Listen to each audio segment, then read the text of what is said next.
शहर के सबसे बड़े स्कूल में एक फिल्म स्टार के बेटे का मर्डर हो जाए और किलर को पकड़ने के लिए सिर्फ 40 मिनट का वक्त हो, तो शिवा नाम का स्टूडेंट अपने आप को कैसे बेगुनाह साबित करेगा। ये कहानी है शिवा नाम के एक लड़के की, जो कि एक होनहार स्टूडेंट है, लेकिन उसकी दुश्मनी होती है नरेश नाम के एक लड़के से। नरेश एक फिल्म स्टार का बेटा है और पैसे उड़ाना, अय्याशी करना यही उसका काम होता है। अब ऐसे एक दिन अचानक क्लास में नरेश की लाश मिलती है और उस वक्त क्राइम लोकेशन पर सिर्फ शिवा ही था। जब उसकी फ्रेंड माया उसे इस हालत में देखती है तो उसे लगता है कि शिवा निर्दोष है। तो आखिरकार नरेश का खून किसने किया? नरेश ने कई सारी लड़कियों को फंसाया था, यहाँ तक कि टीचर की भी गंदी वीडियो बनाई थी। वो लोगों को ब्लैकमेल करके परेशान करता था। अब ऐसे में शिवा और माया को असली खूनी को पकड़ना था, और वो भी क्लासरूम के बच्चे वापस आने से पहले। तो दोस्तों, ये एक सस्पेंस से भरी हुई मर्डर मिस्ट्री है, जिसमें आखिर तक पता नहीं चलता कि असली कातिल कौन है। इसलिए मूवी को एंड तक जरूर देखिएगा। इस मूवी का नाम है पेंसिल, जिसे डायरेक्ट किया है मणि नागराज जी ने, और ये एक सच्ची घटना पर आधारित बना हुई मूवी है। तो चलिए बिना किसी देरी के शुरू करते हैं आज की कहानी। कहानी की शुरुआत में हम स्कूल में शिवा नाम के लड़के को दौड़ते हुए क्लासरूम की तरफ जाते हुए देखते हैं, और वहाँ पर स्कूल के सीसीटीवी कैमरास ऑन ऑफ हो रहे थे। यहाँ नरेश नाम का लड़का अकेले ही क्लास में बैठा होता है, और तभी अचानक वहाँ पर कोई आकर उसके ऊपर पेंसिल से खतरनाक तरीके से हमला कर देता है। और ये हमला इतना जबरदस्त था कि उस लड़के की वहीं पर मौत हो जाती है, और ये सीन यहीं पर कट हो जाता है। अब उसके बाद हमें कुछ महीने पहले की कहानी दिखाई जाती है, जहाँ हम स्कूल में शिवा को देखते हैं, जो कि अपने फ्रेंड के साथ खेल रहा होता है। तभी वहाँ पर नरेश आता है, और यहाँ पर हम देखते हैं कि शिवा और नरेश की आपस में कभी नहीं बनती। अब शिवा हमें बताता है कि नरेश रमाकांत नाम के एक फिल्म स्टार का बेटा है। जब उसके पिता की फिल्म रिलीज होती है तो सभी जगह पर खुशी का माहौल होता है। उसके पिताजी के छींकने से लेकर कपड़े बदलने तक हर एक न्यूज ब्रेकिंग न्यूज बन जाती है। तो जब उनके बेटे नरेश का एडमिशन हमारे स्कूल में हो जाता है तो उसे तो टेंशन मिलनी ही थी, लेकिन ये अमीर बाप की बिगड़ी हुई औलाद, उसका तो सिर्फ स्विमिंग में, लड़कियों में और अय्याशी करने में मन लगता है। पढ़ाई से उसका दूर दूर तक कोई नाता नहीं है, लेकिन हाँ, वो हमारे स्कूल का एक बेहतरीन एथलीट है।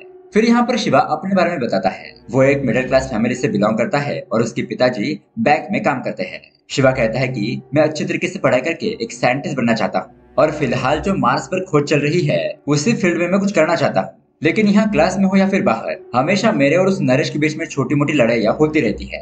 लेकिन मेरी खुशी की बस एक ही वजह है, और वो है माया। माया को इम्प्रेस करने के लिए मैं हर एक सब्जेक्ट में अच्छा स्कोर करता हूँ, लेकिन माया एक ऐसा सब्जेक्ट है जो मुझसे सॉल्व नहीं हो रहा। माया हमारे शहर के कमिश्नर की बेटी है, और इसलिए मैं उसे प्रपोज करने से भी थोड़ा डरता हूँ। मैं तो उसे पटाने के लिए बहुत ज्यादा कोशिश करता हूँ, लेकिन वो है कि मेरी तरफ ध्यान ही नहीं देती। खैर, अब उसके अगले दिन हम स्कूल में प्रिंसिपल गोविंद सर को देखते हैं, जो यहाँ मीटिंग में सभी स्टूडेंट को अपने स्कूल के बारे में बता रहे होते हैं कि हमारे स्कूल के सभी स्टूडेंट बहुत ही होनहार है। हमारा स्कूल शहर का नंबर 1 स्कूल है, और ये सब कुछ यहाँ पर काम करने वाले टीचर और आप जैसे पढ़ाई करने वाले स्टूडेंट से ही पॉसिबल हो पाया है। उसके बाद प्रिंसिपल शिवा को बुलाते हैं और सब लोगों को बताते हैं कि ये हमारे स्कूल का बहुत ही ब्रिलियंट स्टूडेंट है, जिसने 10वीं में टॉप किया था, और अब ये 12th में भी टॉप करेगा। शिवा सैटेलाइट के ऊपर एक थीसिस बना रहा है, जिसमें पास होने के बाद उसे नासा जैसे बड़े साइंटिस्ट की टीम के साथ काम करने का मौका मिलेगा। इसलिए आप सभी स्टूडेंट शिवा को अपना इंस्पिरेशन मानकर पढ़ाई कीजिए। और फिर अब यहाँ पर तालियां बजने के बाद मीटिंग खत्म हो जाती है। अब उसके बाद हम स्कूल के चेयरमैन रवि को देखते हैं। प्रिंसिपल उसके पास आकर कहते हैं कि सर, इस साल हमारे स्कूल में एडमिशन के लिए 2 लाख से भी ज्यादा फॉर्म्स आए हैं। अगर ऐसा ही चलता रहा तो हमें और भी स्कूल खोलने पड़ेंगे। खुश होकर रवि कहता है कि मैं भी तो यही चाहता हूँ, बस हमारे स्कूल को ISO सर्टिफिकेट मिल जाए। प्रिंसिपल कहता है कि वो भी जल्दी मिलेगा सर, लेकिन एक दिक्कत है। स्कूल के पिछले साइड में जो दीवार का हिस्सा है ना, उसे हमें बना लेना चाहिए, क्योंकि दूसरी तरफ के जो जानवर है वो अंदर आकर तबाही मचा देते हैं। सर, बस वही काम पेंडिंग पड़ा है, क्योंकि बात ऐसी है कि उसका मामला कोर्ट में चल रहा है। हमने ही हमारी सरहद बढ़ाकर वहाँ पर कंपाउंड बना दिया था, लेकिन कुछ लोगों ने वहाँ पर झगड़ा करके उस कंपाउंड को तोड़ दिया था, इसलिए वो काम अधूरा ही रह गया है। चेयरमैन कहता है कि तुम वो काम पूरा करो, बाकी मैं देखता हूँ ये मैटर क्या है।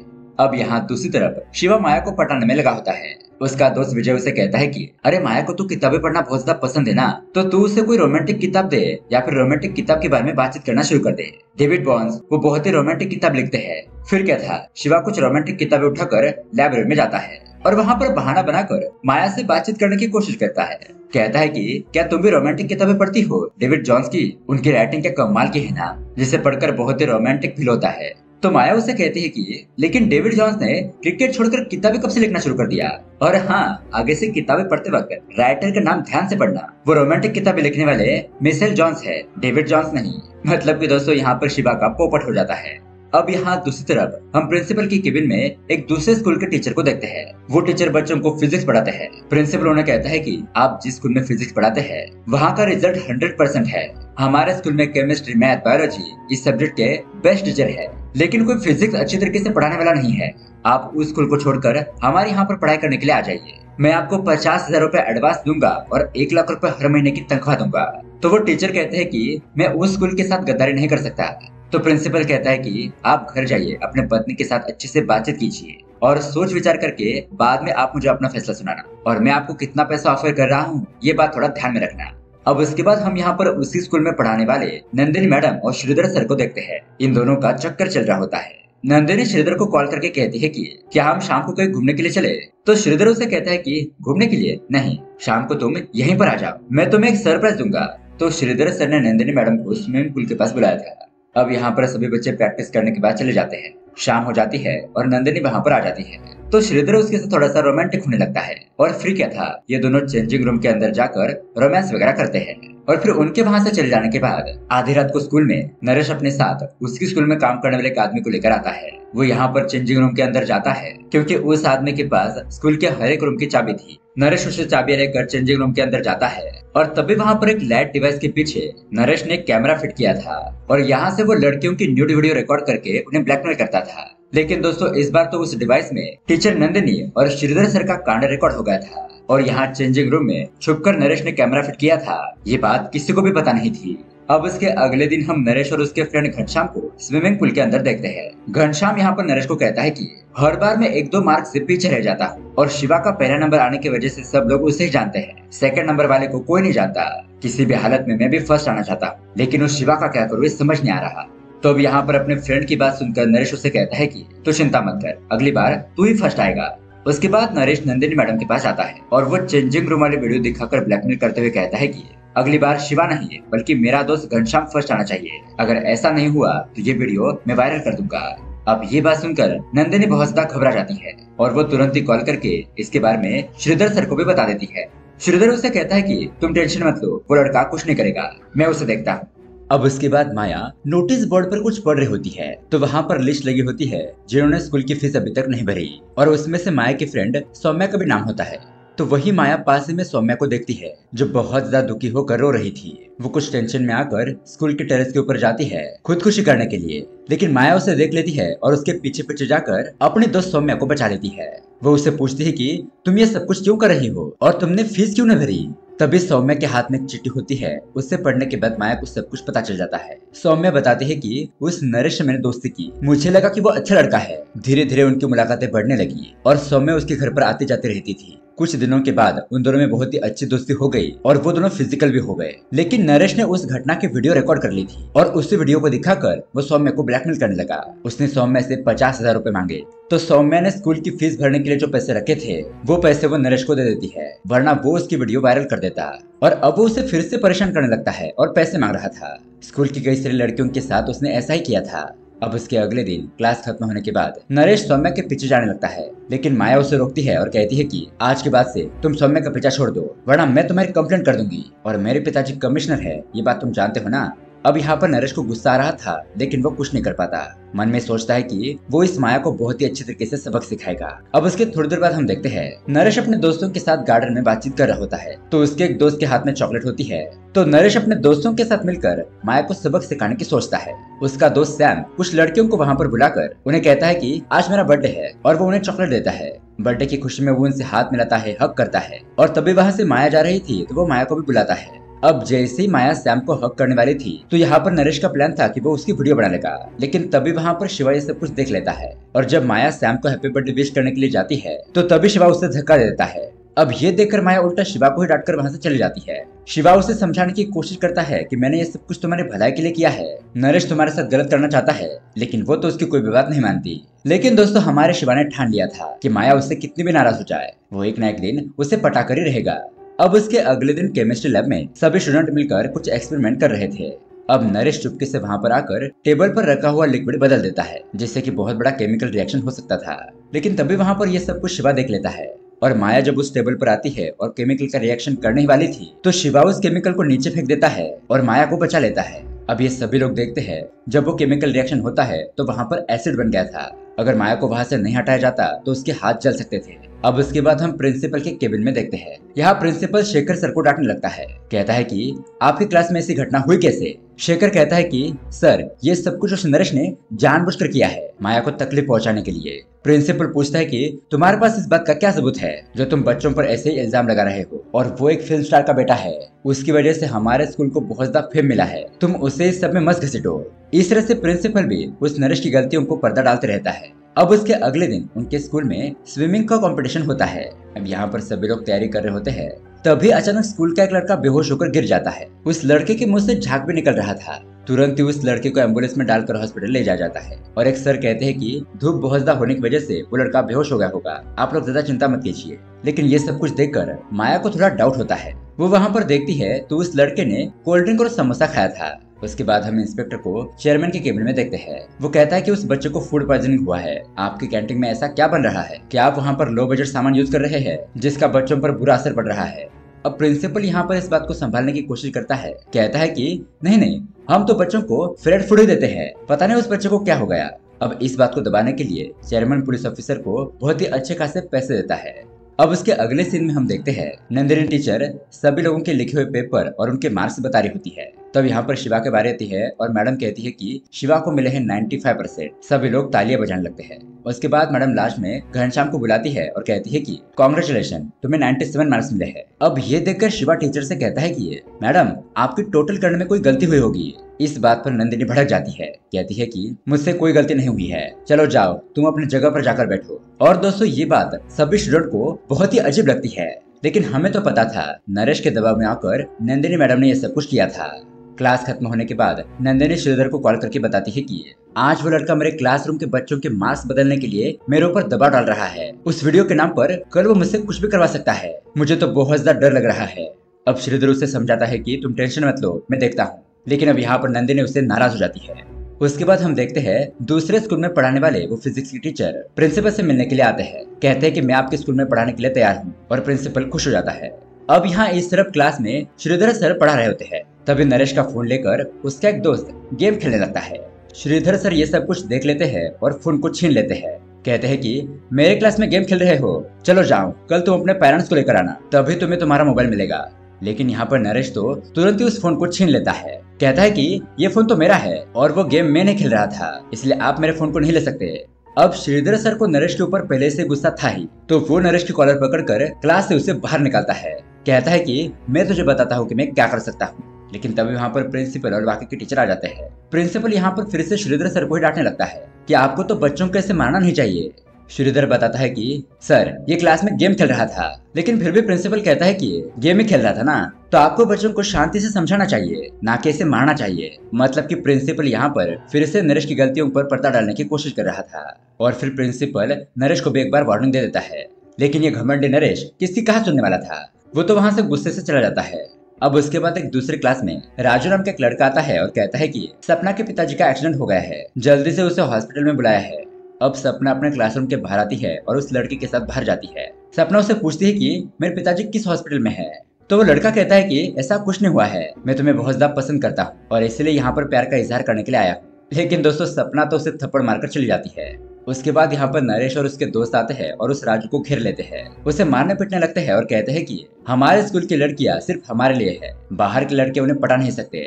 अब बहुत ज्यादा मार खाने के बाद राजू वहाँ से भागने लगता है, लेकिन जाते वक्त कहता है कि नरेश तुम मुझसे बचकर रहना, अगर मुझे मौका मिला तो मैं तुम्हें जान से मार दूंगा। ऐसा कहकर वो वहाँ से भाग जाता है। अब उसके अगले दिन हम क्लासरूम में देखते हैं एक मैडम सभी स्टूडेंट की इन्फॉर्मेशन लिख रही होती है। वो एक एक बच्चे को उठाकर उसका नाम और उसकी बर्थ डेट पूछती है। तो यहाँ पर सैम की बारी आती है और वो अपने बर्थ डेट बताता है, तो उसके हिसाब से आज उसका बर्थडे था। तो मैडम सभी लोगों से कहकर तालियां बजाकर उसका बर्थडे सेलिब्रेट करती है।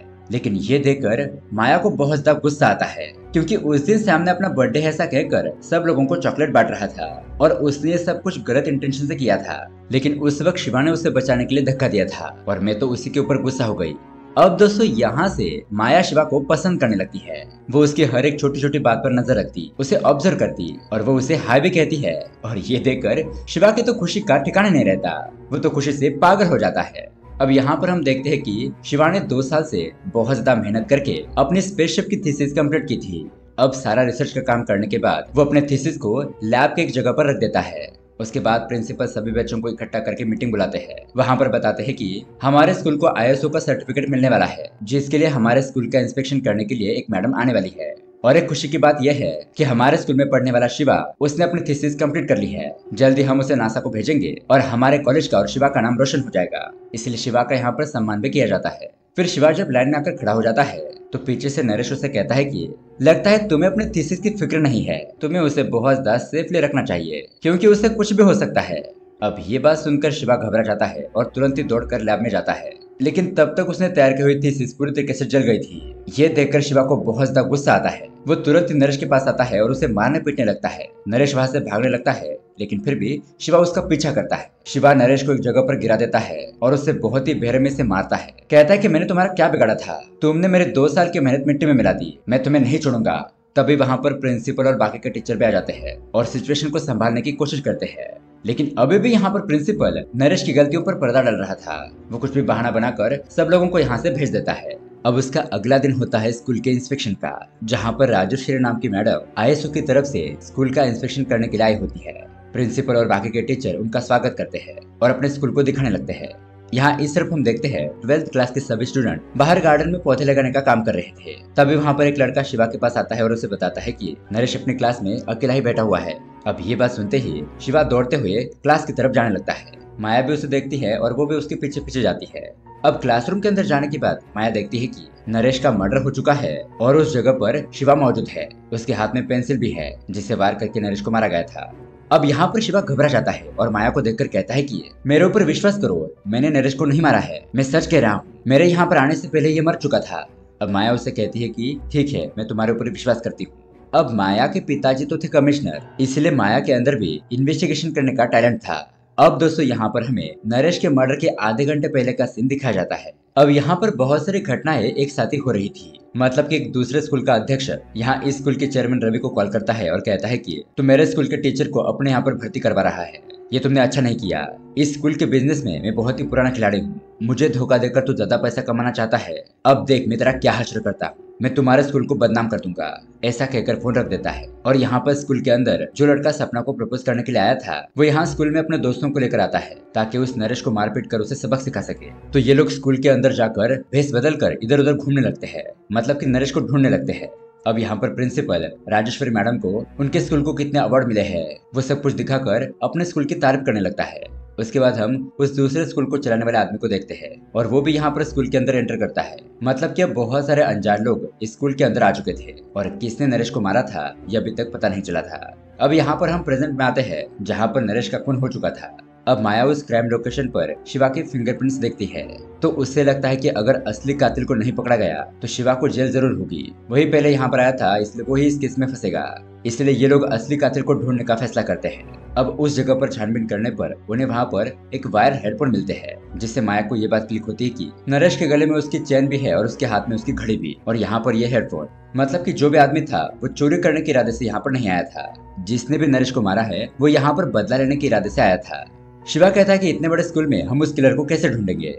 माया कहती है कि नरेश को मारने वाला कोई हट्टा कट्टा आदमी होगा, मतलब कि जितने भी स्कूल के बच्चे हैं वो किलर की लिस्ट से आउट हो गए। उसके बाद हमारे स्कूल में बड़े लोग यानी कि टीचर, प्रिंसिपल और स्टाफ मिलाकर 40 से 50 लोगों का स्टाफ होगा, तो उन्हीं में से कोई किलर है जिसे हमें ढूंढना है। उसके बाद ये लोग चेक करते हैं तो नरेश के बैग में उसका लैपटॉप नहीं था और उन्हें यहाँ पर उसका मोबाइल भी नहीं मिलता। इसलिए उन्हें लगता है कि जो भी किलर था वो लैपटॉप और मोबाइल लेकर भाग गया। अब शिवा के बैग में एक और शर्ट होता है। वो कपड़े चेंज करके ये दोनों किलर को ढूंढने के लिए बाहर जाते हैं और यहाँ इस क्लासरूम में कोई ना आए इसलिए प्रोजेक्टर ऑन करके छोड़ देते हैं ताकि बाकी लोगों को लगे कि अंदर क्लास चल रही है। उसके बाद वो दोनों सीसीटीवी रूम के पास आते हैं लेकिन यहाँ का दरवाजा तो बंद था। अब माया अपना दिमाग लगाकर उस दरवाजे को ओपन करती है। अब अंदर जाकर सीसीटीवी फुटेज चेक करने पर 11 से 11:40 के टाइम के वक्त पहले से किसी ने कैमरा बंद कर दिया था, इसलिए खून के दौरान जो कुछ भी हुआ वो रिकॉर्ड नहीं हुआ था। अब माया यहाँ पर सोचती है कि यहाँ सीसीटीवी केबिन में स्टाफ का ही कोई मेंबर आ सकता है, तो इस मर्डर के पीछे कोई स्टाफ का ही मेंबर है। इसलिए वो दोनों स्कूल के स्टाफ रूम में जाकर वहाँ पर सबूत ढूंढने लगते हैं। अब यहाँ दूसरी तरफ स्कूल के अंदर एक इंस्पेक्टर आता है जो कि गोंजाल्विस टीचर से मिलने के लिए आया था। यहाँ पर इंस्पेक्शन करते वक्त राजेश्वरी मैडम स्कूल की सिक्योरिटी के बारे में पूछती है तो प्रिंसिपल और एक और टीचर बताते हैं कि हमारे स्कूल में हर एक मेन पॉइंट पर सीसीटीवी कैमरास लगाए हैं, इसलिए हमारे परमिशन के बिना यहाँ पर कोई परिंदा भी पर नहीं मार सकता। यहाँ दूसरी तरफ माया और शिवा स्टाफ रूम में कुछ सुराग मिलता है ढूंढ रहे होते हैं लेकिन इतने में वहाँ पर श्रीधर सर आ जाते हैं। उन्हें देखकर ये दोनों घबरा जाते हैं और कहते हैं कि सर आपको तो प्रिंसिपल सर बुला रहे थे, वो सेकंड बिल्डिंग के निचले वाले फ्लोर में है। और ये दोनों स्टाफ रूम से बाहर चले जाते हैं। फिर श्रीधर के जाने के बाद फिर से स्टाफ रूम में आते हैं। अब वहाँ पर उन लोगों को एक ड्रॉवर लॉक किया हुआ दिखाई देता है। ये लोग जैसे तैसे करके उस लॉकर को तोड़ देते हैं और उन लोगों को उस ड्रॉवर के अंदर लैपटॉप और मोबाइल मिलता है जो कि नरेश का ही था। और अब इन दोनों को श्रीधर सर के ऊपर शक हो जाता है क्योंकि ये टेबल उनका ही था। फिर ये दोनों तुरंत ही लैपटॉप को ओपन करके उसके अंदर वीडियोस देखने लगते हैं। तो नरेश ने छुपकर जो कैमरा लगाया था वो सारे वीडियो यहाँ पर शामिल थे। अब ये लोग आधे वीडियो देखते हैं तो तभी वहाँ पर श्रीधर सर फिर से आ जाते हैं और अभी तक लैपटॉप के अंदर जो कुछ भी था वो उन लोगों को देखना था। लेकिन श्रीधर उन बच्चों को वो लैपटॉप वापस देने के लिए कहते हैं, इसलिए वो दोनों वहाँ से भाग जाते हैं। श्रीधर भी उनका पीछा करता है। भागते भागते ये लोग स्पोर्ट्स क्लब के रूम में आ जाते हैं। श्रीधर उन दोनों से कहता है कि देखो मैंने नरेश को नहीं मारा है, मैं उसे मारने के लिए गया था लेकिन उसकी तो वहाँ पर पहले से लाश पड़ी हुई थी। मेरे वहाँ पर पहुँचने से पहले ही उसे किसी ने मार दिया था और मैं तो उसे चाकू से मारने के लिए गया था। अब इतने में वहाँ पर शिवा का फ्रेंड विजय आता है, पीछे से श्रीधर सर के सर पर वार करता है और उन्हें बेहोश कर देता है और उसे भी पता चल जाता है कि नरेश का मर्डर हुआ है। अब माया कहती है कि शायद श्रीधर सर ने मर्डर नहीं किया है। इतने में ही नरेश के फोन पर एक मैसेज आता है, लेकिन ये लोग उस मैसेज को देख नहीं पाते क्योंकि वो मोबाइल लॉक था और नरेश के फिंगरप्रिंट से वो फोन अनलॉक हो सकता था। इसलिए ये दोनों फिर से क्लासरूम में नरेश की लाश के पास जाते हैं। अब यहाँ पर ये दोनों नरेश के फिंगरप्रिंट से उस फोन को अनलॉक करते हैं तो अंदर देखने पर उन्हें पता चलता है कि ये नंबर तो इंदु नाम की लड़की का है। अब ये लोग उसी फोन से इंदु को एक और मैसेज करते हैं और वहाँ पर जाकर छुप जाते हैं। थोड़ी देर में इंदु वहाँ पर आती है और वो देखती है कि नरेश तो मर चुका है और वो मन ही मन सोचती है कि ये तो अच्छा ही हुआ। इतने में वहाँ पर शिवा और माया आते हैं और नरेश को मरा हुआ देखकर इंदु उन दोनों को बताती है कि ये नरेश मुझे ब्लैकमेल करता था, उसने मेरी प्राइवेट वीडियो बना ली थी और मैं उसका कहना नहीं मान रही थी। तो तब मेरे पास एक छोटी बच्ची आई और वो मुझे वहाँ से ले जाने लगी, लेकिन नरेश ने उस बच्ची को पानी के अंदर फेंक दिया। कहने लगा कि अगर तू मेरी बात नहीं मानेगी तो तुम्हारी वजह से छोटी बच्ची मर जाएगी। ये देखकर इंदु उसकी बात मान लेती है, लेकिन इतने में ही दोस्तों वो बच्ची पानी में डूबने की वजह से मर जाती है। और इस घटना के बारे में उन दोनों ने किसी को भी कुछ नहीं बताया था और नरेश यहाँ पर इंदु को फिर से ब्लैकमेल कर रहा था और नरेश मर गया था ये तो बात इंदु को पता नहीं थी। इसलिए इंदु नरेश को डांटने के लिए क्लासरूम में आती है। तो ये सारी बातें जानने के बाद शिवा और माया को पता चलता है कि इंदु ने भी नरेश को नहीं मारा है। अब ये सभी लोग मिलकर सोचने लगते हैं कि नरेश को किसने मारा होगा और ये मर्डर करने के लिए पेंसिल का इस्तेमाल क्यों हुआ। तो तभी माया को पेंसिल के बारे में सोचते हुए लाइब्रेरी में रखी हुई पेंसिल नाम की बुक के बारे में याद आता है। वो तुरंत ही जाकर लाइब्रेरी में चेक करती है तो ये बुक केशव सर के नाम पर रजिस्टर थी। वो लाइब्रेरी में जाकर कंप्यूटर में ये सब कुछ चेक करती है। इतने में ही वहाँ पर केशव सर आते हैं और उसे कहते हैं कि तुम यहाँ पर क्या कर रही हो। लेकिन दोस्तों अब यहाँ पर आता है बहुत बड़ा ट्विस्ट। माया को पता चल जाता है कि असली किलर और कोई नहीं बल्कि केशव सर है। जी हाँ दोस्तों, अब यहाँ इस तरफ स्कूल में काम करने वाला एक प्यून क्लासरूम के अंदर नरेश की डेड बॉडी देखता है और किसी को इसके बारे में पता न चले इसीलिए उस डेड बॉडी को स्टोर रूम में जाकर छुपा देता है। लेकिन दोस्तों उस स्टोर रूम के अंदर बाहर से आए हुए 3 लड़के छुपे हुए थे और वह दूसरे स्कूल का अध्यक्ष भी यहीं पर छुपा था। बेहोशी की हालत में श्रीधर सर को भी इसी रूम में रखा गया था। अब यहाँ पर हम लाइब्रेरी में देखते हैं माया अपनी जान बचाने के लिए इधर उधर छुपने लगती है। केशव सर उसे कहते हैं कि मैंने नरेश को क्यों मारा है ये तुम्हें पता नहीं है, ये बात तुम किसी को मत बताना। लेकिन माया उसकी बात नहीं मानती। अब इतने में वहाँ पर शिवा आ जाता है और ये दोनों केशव सर को पकड़ लेते हैं। लेकिन तभी वहाँ पर लाइब्रेरी में इंस्पेक्टर प्रताप भी आ जाता है जो कि गोंजाल्विस सर से मिलने के लिए यहाँ पर आया था। तो इंस्पेक्टर ये सब कुछ देखकर केशव सर को गिरफ्तार कर लेता है। यहाँ इस तरफ राजेश्वरी मैडम और प्रिंसिपल सर अचानक इस स्टोर रूम के अंदर आ जाते हैं और तभी वहाँ पर उन लोगों को नरेश की लाश दिखाई देती है और उस रूम के अंदर जितने भी लोग छुपे थे वो उन्हें भी देख लेते हैं। और राजेश्वरी मैडम ये सब कुछ देखकर तो शॉक ही रह जाती है। इस स्कूल में मर्डर हुआ देखकर वो इस स्कूल को आईओएस सर्टिफिकेट नहीं देती और इस स्कूल को रिजेक्ट करके वहाँ से चली जाती है। अब केशव सर को गिरफ्तार करने के बाद वो मीडिया वालों के सामने बताते हैं कि मैंने नरेश को क्यों मारा। दरअसल दोस्तों कुछ महीने पहले इंदु के साथ जो छोटी बच्ची थी जिसे नरेश ने पानी के अंदर ढकेल कर मार दिया था वो छोटी बच्ची और किसी की नहीं बल्कि केशव सर की बेटी थी। और जब केशव सर को पता चलता है कि नरेश ने उसकी बेटी को मारा है तो इसलिए वो नरेश को मारने के लिए इंस्पेक्शन का दिन ही चूज करता है ताकि इस मर्डर के साथ स्कूल की सच्चाई भी लोगों के सामने आ सके। वो पेंसिल की मदद से नरेश को मार डालता है और अपनी छोटी बच्ची का बदला लेता है। और यहाँ पर मीडिया को ये भी बताता है कि इस स्कूल के अंदर से पैसे वाले बच्चों को अच्छी तरीके से पढ़ाया जाता है और इस स्कूल की आधी जमीन तो इलीगल तरीके से दूसरों से छीनी हुई है जिसका मुकदमा अभी भी कोर्ट में चल रहा है। अब ये सारी बातें पता चलने की वजह से मीडिया के जरिए शहर के सभी लोगों को स्कूल की असली सच्चाई पता चलती है और इस स्कूल के जितने भी स्टाफ ने गलत काम किया था उन सभी लोगों को नौकरी से निकाल दिया जाता है। अब कहानी जाती है कुछ साल बाद जहाँ पर हम शिवा को फॉरेन कंट्री में पढ़ाई करता हुआ देखते हैं।